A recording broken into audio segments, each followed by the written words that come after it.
Why racing drones? Is it about figuring out those performance elements that are going to make these that much bigger a technology in the future? Sure. I mean, I think you race drones because it's incredibly exciting. The way you actually race them is you put on goggles, and those goggles give you a feed from a camera on the drone.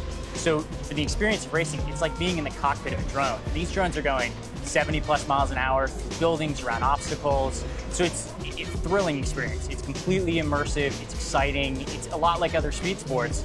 And it touches on that heritage of racing. It's always exciting to see people race and really talented people compete. So it brings all those elements together. And Matt, where's the money going to be in this? Are we going to be sitting in our living rooms watching drone races? Are drone pilots going to be the next sports heroes? I think all of the above.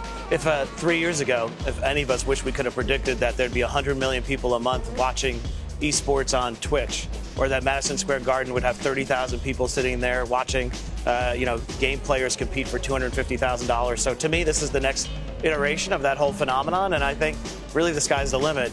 I don't know where it's going, but I know it's going somewhere. What kinds of drones are we talking about?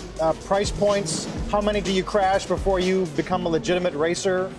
Sure. I mean, they're quadcopter drones. They're about 1.5 feet in diameter, and you crash a lot of them. This is one of the fun things about the sport. One of the things that makes it really visual is it's a sport that has a lot of crashes. You have very exciting collisions, but they're pretty robust. You change a few propellers, you get them back in the air, keep flying. Price point for entry drones, these are $300 to $700 to get into the sport, and you can just go up from there as you increase the performance.